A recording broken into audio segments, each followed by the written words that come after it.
If you're not using flow controls in Make, you're missing out an important part of your automations. In this video, we'll break down the most misunderstood modules in Make.com: array iterator, array aggregator, repeater, and router. In this video, we'll see how each module works individually, what are the inputs, outputs, examples, and use cases for each module, and how to use them in practice. The first module is Iterator. The input is one bundle of data. So this is, for example, when you make an HTTP GET request to retrieve informations, you have the output as a JSON. So you have only one bundle, and the output is multiple bundle of data. So basically, you take the first bundle and you separate it in multiple elements, and for each one you create a new bundle. As you can see here, for this iterator module, the input was one bundle. It was an array, so a list of multiple elements, of two elements here, and the output is converted into two bundles with each element in a single bundle. The use case for this could be when you do an HTTP GET request, as I said, and you have the output as a JSON format, and you want to treat each bundle, each element individually.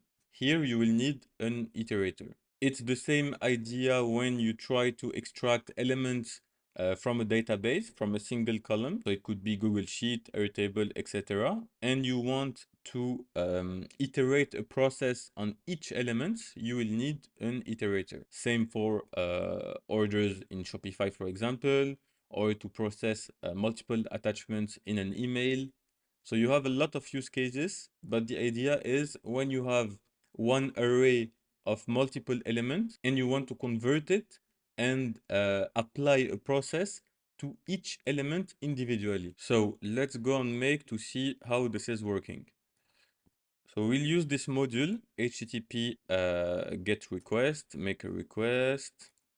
Here, I will use the same API I used in a previous video. If you want to know how to call any API in Make, I've made a video on the subject if you don't understand what I'm doing here. But here, this is an API from polygon.io that allow you to retrieve data from the stock market. We will focus on this function ticker news. So this function allow you to retrieve news and article from a specific ticker. For example, here you have the article URL, the author, the description, etc. I will choose, I will let the Apple ticker, ascending, limit, we can let it at 5. I will copy this, go on Make, paste it. This is get request. We will parse the response and we'll let it like this. So let's run this to see what we have from this API call. We should have 5 news and article from the ticker Apple. Result 1, 2, 3, 4, 5. Let's open the first one. We have author, article URL, description, etc. So we have what we want. The thing is, if we want to treat this article one by one to do something, for example, sentiment analysis, see if the article is positive, negative, neutral. We cannot do this on this bundle. We have to split it in 5 different bundles for each article. So let's use what we've seen previously, array iterator. And the array here is, let's go back here, result. So the array is result. You can see it here. So let's go here and click on result. You can also see that this is an array because there is this two thing here. Let's run this again. Let's see what we have. So the input was the bundle 1 with an array of 5 elements, and the output is 5 different bundles. So because of this, now we can apply a specific process on each of these elements individually. So let's say I want to do, as I said, a sentiment analysis. So I will just use Mistral AI to do this. But if you want to do this better, you need to use an LLM specialized in sentiment analysis. But let's just do this. I think I've prepared a small prompt. Yeah, this is a basic prompt. So obviously, don't use this. Um, role user content. The title is this, and the description is here. So this is just a small prompt. You are a stock article analyst. Your goal is to determine if it is positive, neutral, or negative, and I give the title and the description. And here, thanks to the iterator, we can apply this process with Mistral on each bundle one by one. Now, let's go back and see how the second module works. So the second module is Array Aggregator. The input is a source module, so from where the data come, and aggregated fields. So this is where you will select the field that you want to keep for each bundle. And the output is only one bundle of data. Basically, aggregator is the inverse of iterator. So if you have an iterator and an aggregator next to each other, the input before the iterator will be the same as the output of the aggregator. In the example, you can see that we had two bundles of data, and for the output, we have a single bundle of an array that have multiple elements inside of it. The use cases for this is, for example, when you want to combine multiple records into a single array in a table, or you want to summarize data from a Google Sheet, consolidate post-performance metrics from social media. So you want to concatenate everything in a single array, for example, and use it in a reporting. Merge customer interactions from CRM is the same idea. You have multiple data and you want to concatenate it into a single one to create, for example, a reporting. Let's see in Make how we can use this.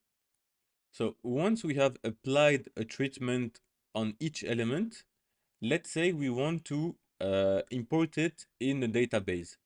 So here we will not be able to do it for each element. We will need to concatenate everything and put it in a database. So let's add an array aggregator here.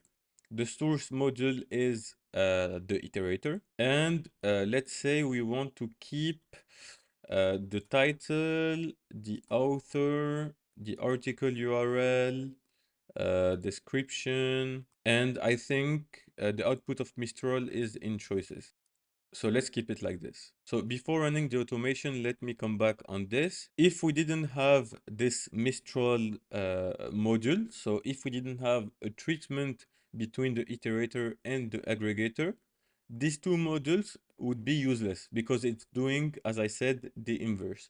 But because we want to apply a system, a treatment of information on each element, here this is interesting to use an iterator at the beginning after retrieving the data and an aggregator at the end before importing the data that are treated between these two modules at the end of the process. So let's run this to see what we have at the end.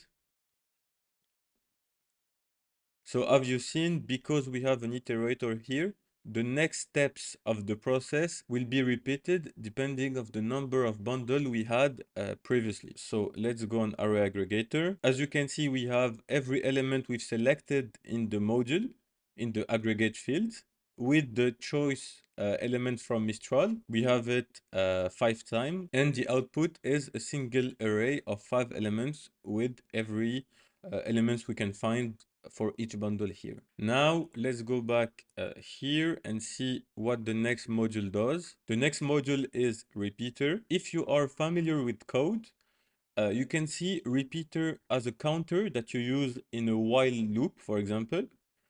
So you have as the input the initial value. So you can set it at 1, 0, 2, as you wish.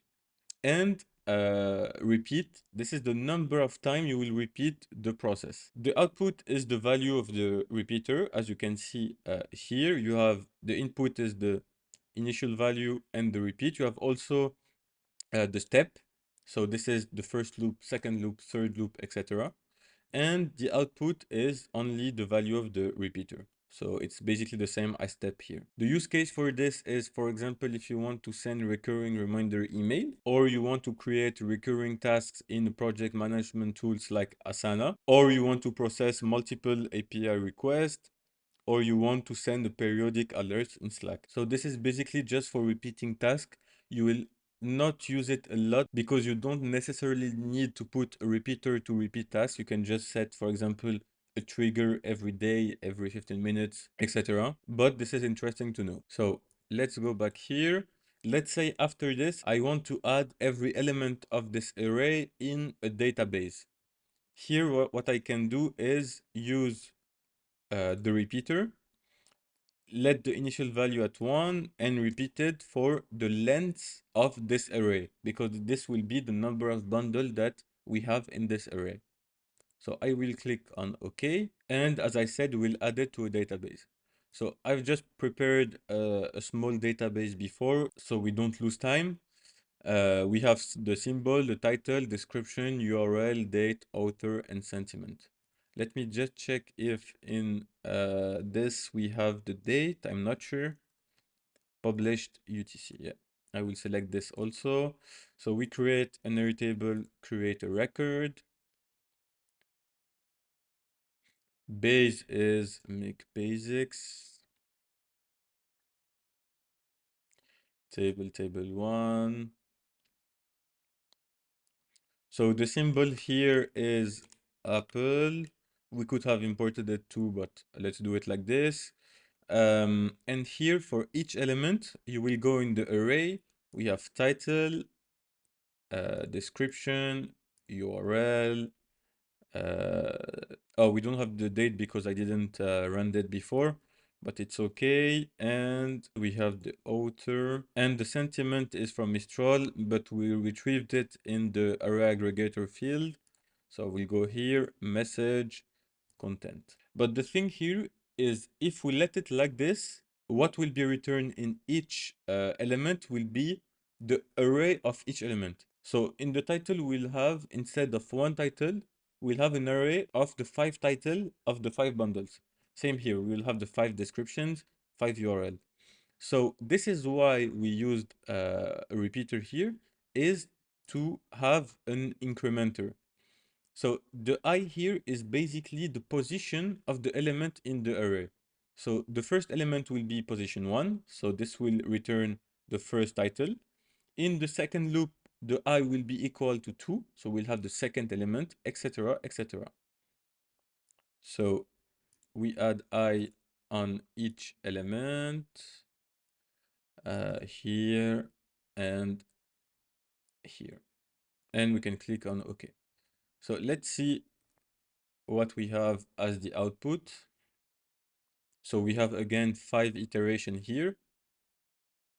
Okay, here we have a 429 error. This is when we don't have time between two operation of modules. Here, because we use generative AI 5 times in a row, we need to add a small sleep module here to let time to generate the answer.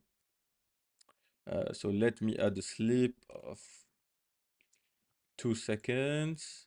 So we'll have a small break of 2 seconds between each iteration. Let's run this again.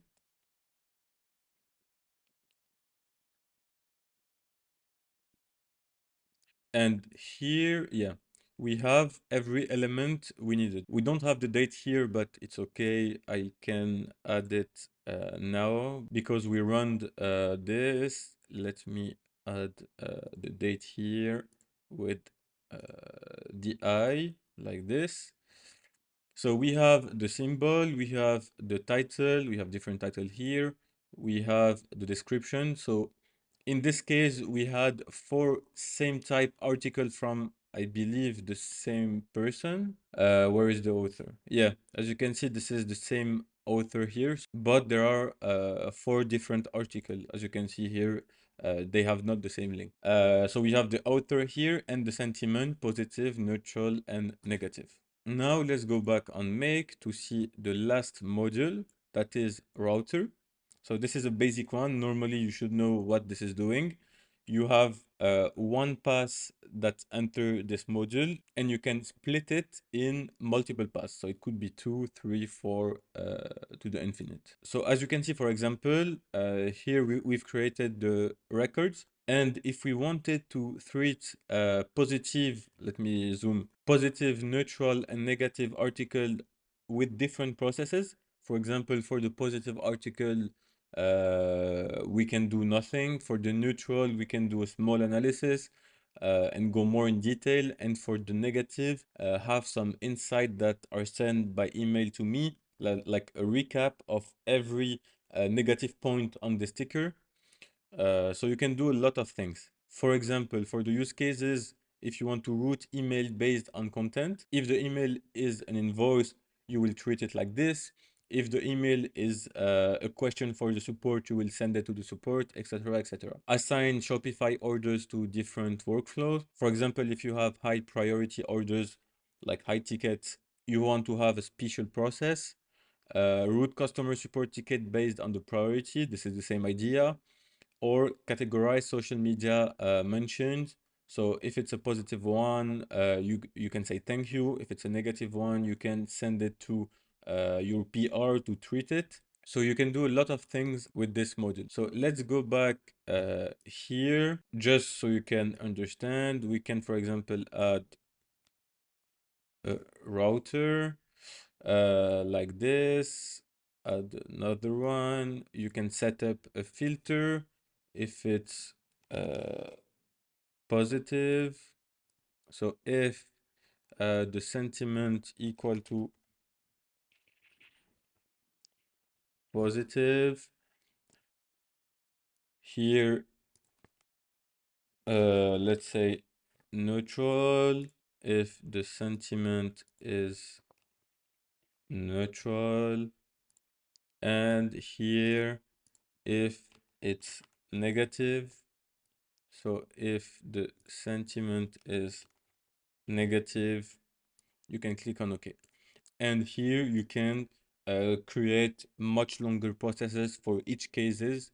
I will not do it because I just wanted you to understand the power of router with some filters to treat different use cases and have some more complexity in your automations. If you're interested to take your automation to the next level, I've made a video here on how to integrate any API in Make.com. If you have any question regarding this module, please let me know. Thank you for watching.